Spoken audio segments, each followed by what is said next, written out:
و سامعین، آپ جانتے ہیں کہ ہم پروگرام کا آغاز قرآن اور حدیث کی بات سے کیا کرتے ہیں۔ آج ہمارا موضوع ہے، مختصراً موضوع، آدم علیہ السلام کی توبہ کیسے قبول ہوئی۔ آدم علیہ السلام نے جنت سے زمین پر آنے کے بعد 300 برس تک 300 برس تک ندامت کی وجہ سے سر اٹھا کر آسمان کی طرف نہیں دیکھا اور روتے ہی رہے۔ اور روایت یہ ہے کہ اگر تمام انسانوں کے آنسو جمع کیے جائیں تو اتنے نہیں ہوں گے جتنے آنسو داؤد علیہ السلام کے خوف الہی سے زمین پر گرے۔ اگر تمام انسانوں اور داؤد علیہ السلام کے آنسوؤں کو جمع کیا جائے تو آدم علیہ السلام کے آنسو ان سب لوگوں سے زیادہ ہوں گے۔ بعض روایات میں ہے کہ آپ نے یہ پڑھ کر دعا مانگی، سبحانک اللہم و بحمدک و تبارک اسمک و تعالی جدک لا الہ الا انت ظلمت نفسی فاغفر لی انہ لا یغفر الذنوب الا انت۔ تفسیر جمل میں یہ ہے، اے اللہ، میں تیری حمد کے ساتھ تیری پاکی بیان کرتا ہوں، تیرا نام برکت والا ہے، تیری بزرگی بہت ہی بلند مرتبہ ہے، تیرے سوا کوئی معبود نہیں ہے، میں نے اپنی جان پر ظلم کیا ہے، تو مجھے بخش دے، کیونکہ تیرے سوا کوئی نہیں ہے جو گناہوں کو بخش دے۔ ایک روایت یہ ہے کہ آپ نے تفسیر جلالین میں یہ ہے کہ آپ نے یہ پڑھا، ربنا ظلمنا انفسنا وان لم تغفر لنا وترحمنا لنکونن من الخاسرین۔ اے میرے رب، ہم نے اپنی جانوں پر ظلم کر لیا، اور اگر تو ہمیں رحم فرما کر نہ بخشے گا تو ہم گھاٹا اٹھانے والوں میں سے ہو جائیں گے۔ امام حاکم نے، طبرانی نے، ابو نعیم نے، امام بہقی نے سیدنا علی المرتضی رضی اللہ تعالی عنہ سے یہ روایت کی ہے کہ جب آدم علیہ السلام اس فکر میں تھے کہ اچانک اس پریشانی کے عالم میں یاد آیا کہ وقت تخلیق انہوں نے سر اٹھا کر دیکھا تو عرش پر لکھا ہوا ہے لا الہ الا اللہ محمد رسول اللہ۔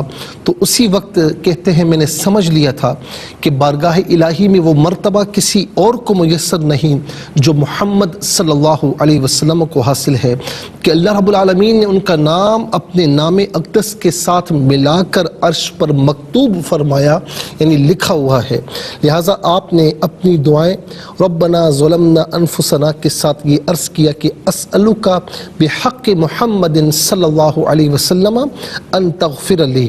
اور ابن منذر کی روایت میں یہ کلمات ہیں، اللہم انی اسألک بجاہ محمد عبدک وکرامتہ علیک ان تغفر لی خطیئتی۔ اے اللہ، تیرا بندہ خاص محمد صلی اللہ علیہ وسلم کے جاہ و مرتبے کے طفیل میں اور ان کی بزرگی کے صدقے میں جو انہیں تیرے دربار میں حاصل ہے، میں تجھ سے دعا کرتا ہوں کہ تو میرے گناہوں کو بخش دے۔ کہتے ہیں کہ اللہ رب العالمین نے یہ فرمایا تھا، فَتَلَقَّى آدَمُ مِن رَبِّهِ كَلِمَاتٍ فَتَابَ عَلَيْهِ، سورہ بقرہ کی آیت ہے۔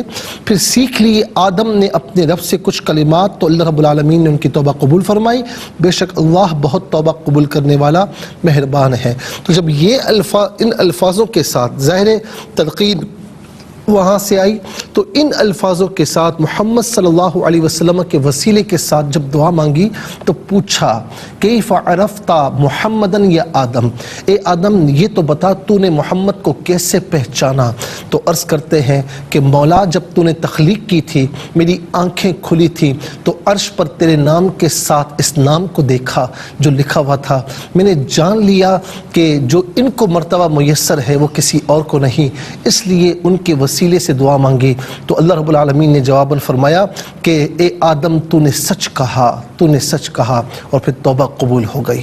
اس سے یہ معلوم ہوا ناظرین کہ اللہ تعالیٰ کے مقبول جو ہوتے ہیں نا، ان کے وسیلے سے یہ کہہ کر دعا مانگنی جائز ہے کہ مولا فلاں کے وسیلے سے میری مغفرت فرما، میری توبہ قبول فرما۔ اس طرح ناظرین مانگنا یہ انبیاء کی سنت ہے۔